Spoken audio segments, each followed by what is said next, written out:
بسم اللہ الرحمن الرحیم۔ السلام علیکم ورحمۃ اللہ۔ محترم ممبرز، آپ کو میری طرف سے ایڈوانس عید مبارک۔ اللہ پاک آپ کو اور آپ کے اہل و عیال کو زندگی کی بہت سی خوشیاں نصیب فرمائے اور آپ کی قربانی کو اور عبادات کو اپنی بارگاہ میں قبول و مقبول فرمائے، آمین ثم آمین۔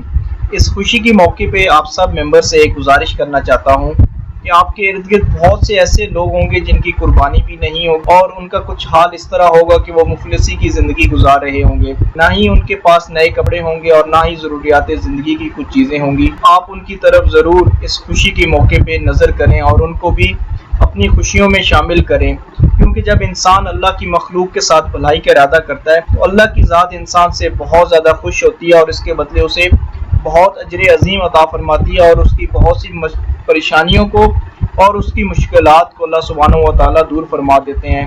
اس لیے ہمیشہ کوشش کرنی چاہیے کہ ایسے لوگوں کے ساتھ اچھا سلوک کیا جائے اور اپنی ہر ایک خوشی میں ان کو شامل کیا جائے، اور آپ سب سے گزارش ہے کہ اپنی دعاؤں میں مجھے بھی ضرور یاد رکھیں۔ اللہ پاک آپ کو بہت سی خوشیاں نصیب فرمائے، اور ایک دفعہ پھر میری اس طرف سے آپ سب کو عید مبارک۔ اللہ پاک سے دعا ہے کہ آپ سب ہمیشہ خوش رہیں اور آپ کے تمام من جملہ جو پریشانیاں ہیں اللہ سبحانہ و تعالیٰ ان کو حل فرما دے، اور اللہ تعالیٰ آپ کے لیے دنیا کی بھلائیاں اور خوشیاں نصیب فرمائے۔ السلام علیکم ورحمۃ اللہ۔